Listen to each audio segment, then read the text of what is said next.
Regularnie oszczędzaj, spłać długi, zbuduj poduszkę finansową, prowadź budżet domowy.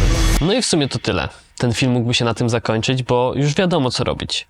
Ale trochę więcej dzisiaj na ten temat powiem, więc zacznijmy od początku.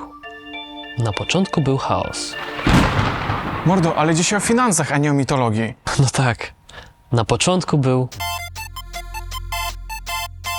Dobra, ale zanim zaczniemy, dlaczego w ogóle robię ten film? Często jak rozmawiam z ludźmi, to mniej więcej co trzecia osoba nie wie, jak ogarniać swoje finanse, co jest dla mnie turbo zadziwiające, bo kiedyś myślałem, że ludzie potrafią życie, no ale potem zgłębiłem temat i wychodzi na to, że około 40% Polaków i Polek ma oszczędności nie większe niż 5000 zł.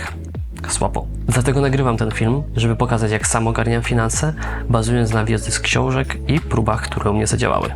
Jeśli na koniec miesiąca nic Ci nie zostaje na koncie, albo wydaje Ci się, że oszczędzałeś, ale i tak nie wiesz, gdzie jest moje 300 baniek, to budżet domowy sprawdzi się tu idealnie. Jest taki cytat Dave'a Ramsey'ego. Tworzenie budżetu to pokazywanie Twoim pieniądzom, dokąd mają iść, zamiast zastanawiać się, gdzie się rozeszły. No i to nam pięknie tłumaczy, czym on jest. Budżet domowy to planowanie przyszłości, czyli naszych wydatków i dochodów na kolejny miesiąc.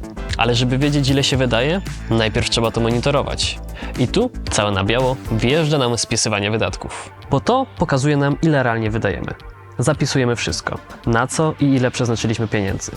Początki będą trudne, wiadomo, dlatego warto jest to robić codziennie. Wyrabiamy sobie dzięki temu nawyk, a zajmuje to maksymalnie 5 minut. Im prościej się zacznie, tym łatwiej. Dlatego moje początki wyglądały tak, że podzieliłem swoje wydatki na 4 kategorie. Jedzenie, dom i higiena, rozrywka i inne. Używam do tego najzwyklejszego Excela, ale może to być nawet kartka papieru, notatki w telefonie albo apka, tak jak YNAB, Mint albo Kontomierz.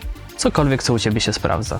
Możemy sobie wyobrazić, że budżet domowy to przyszłość, a spisywanie wydatków to przeszłość. Ale to wszystko robimy w teraźniejszości.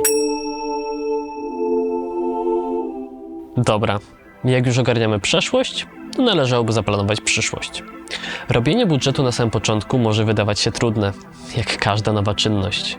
Dlatego znowu, im prościej się zacznie, tym łatwiej. A my zaczynamy tylko z 4 kategoriami, więc ogarniemy. Podsumuj, ile zarobiłeś i wydałeś w poprzednim miesiącu. Przeanalizuj, na co poszły te pieniądze, poucinaj tam, gdzie można i pododawaj tam, gdzie potrzebujesz. A teraz zaplanuj kwoty do każdej z tych kategorii na kolejny miesiąc, wiedząc, jakie są realne koszty życia. Tylko pamiętaj o zaplanowaniu oszczędności, ale o tym za chwilę. Budżet nigdy nie będzie idealnym odwzorowaniem rzeczywistości. Normalna sprawa. Ważne, aby powoli zminimalizować te różnice i być na plusie. Jeszcze takie małe tipy na start. Na początku pisz zaokrąglone kwoty. Będzie łatwiej. Jeśli masz partnera bądź partnerkę, prowadźcie budżet razem. Będzie raźniej i będziecie się do tego nawzajem motywować. Ważne, żebyś robił to systematycznie i konsekwentnie, a w krótkim czasie zobaczysz efekty swojej pracy. Ej, no niby spoko to brzmi, ale ja nie lubię tych tabelek i w ogóle tego wszystkiego. Spoczko. Ogarniemy, bo też jest inne podejście do tej sprawy, czyli antybudżet. Polega to na tym, żeby najpierw płacić sobie, czyli odkładać oszczędności zaraz po wypłacie, a dopiero potem wydawać. No i tutaj można odkładać 1% swoich dochodów miesięcznie i każdego kolejnego miesiąca zwiększać o procent więcej. Dzięki czemu po roku to już będzie 12%, a dla nas nie będzie to takie trudne. Z resztą pieniędzy zrób co chcesz, ale warto, żebyś miał... Tutaj sama nazwa już sporo mówi.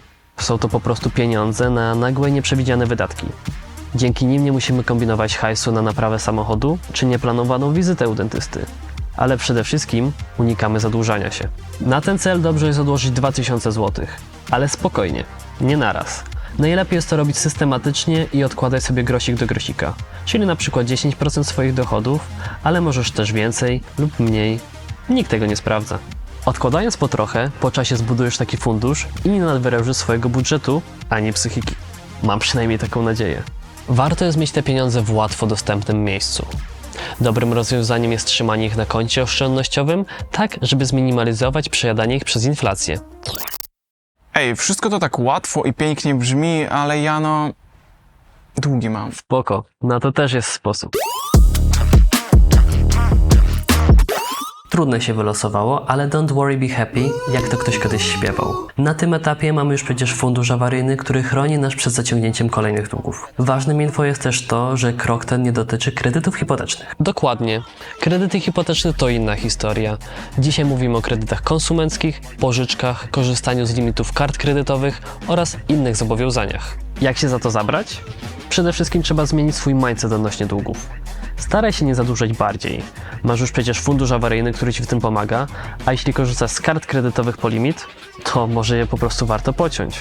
Gdy masz jeden dług, to staraj się nadpłacać w opór, żeby spłacić jak najmniej odsetek. Trudniej się robi w przypadku kilku kredytów, ale Don't worry, be happy now. w tym przypadku idealnie sprawdzi się metoda kuli śnieżnej. Najpierw koncentrujesz się na spłacie najmniejszego długu, nie zapominając o reszcie, a gdy się go już pozbędziesz, przeznaczasz te pieniądze na kolejny, większy. Dzięki temu masz coraz więcej środków na spłatę większych zobowiązań, aż w końcu pozbywasz się wszystkich długów. Nieźle, mordo, ale czy mówiłeś już o tym, żeby zasubskrybować ten kanał? Zapomniałem. No to jak? Zrobione? Sztos. Lecimy dalej. To chyba najdłuższy krok do realizacji, ale niezwykle ważny ku wolności. Bo dzięki poduszce bezpieczeństwa nie musisz się bać, skąd weźmiesz pieniądze, gdy stracisz pracę, albo gdy po prostu jesteś już wypalony i chcesz ją zmienić, czy nawet gdy zachorujesz i nie będziesz w stanie pracować przez jakiś czas. To jak poduszka bezpieczeństwa w samochodzie. Na co dzień jej nie używasz, ale jak już coś się stanie, to ratuje skórę. Jest też taka analogia, którą Przeczytałem w książce finansowej Ninja odnośnie tego, jak duża powinna być taka poduszka. Wyobraź sobie, że jesteś w płonącym budynku i musisz wyskoczyć przez okno. Ale budynek ten jest tym wyższy, im wyższe są Twoje miesięczne koszty. Jeśli są one niskie, to poduszka może być cieńsza. Jeśli koszty są wysokie, to poduszka musi być odpowiednio grubsza, żeby wytrzymała Twój upadek. Znaczenie ma też to, czy skaczesz sam, czy z rodziną. Im więcej osób, tym większa i grubsza powinna być taka poduszka. zwykle zaleca się zgromadzenie oszczędności na 3, 6, a czasem na 12 miesięcy życia. Ale to wszystko zależy od Twojej sytuacji. Czy żyjesz sam, we dwójkę, czy masz dzieci oraz w jakim momencie będziesz czuł się komfortowo. Dla mnie poduszka bezpieczeństwa na 6 miesięcy jest idealna, dlatego że nie mam ani długów, ani dzieci, dzięki czemu jej utrzymanie jest prostsze, a koszty nie są zbyt wysokie. Jeśli dotarłeś już do tego etapu, prawdopodobnie prowadzisz budżet domowy, masz fundusz awaryjny i spłaciłeś wszystkie długi. Co oznacza, że potrafisz już ogarniać swoje finanse. Sam zatem zdecyduj, ile odkładać miesięcznie.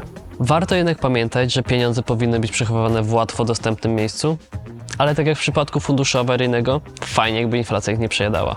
Dobrym rozwiązaniem mogą być konta oszczędnościowe albo lokaty. Ja natomiast część takiej poduszki trzymam właśnie na koncie oszczędnościowym, a resztę w obligacjach skarbowych. Elegancko. Ale to już chyba wszystko, co nie? Już prawie. Zostało tylko jedno.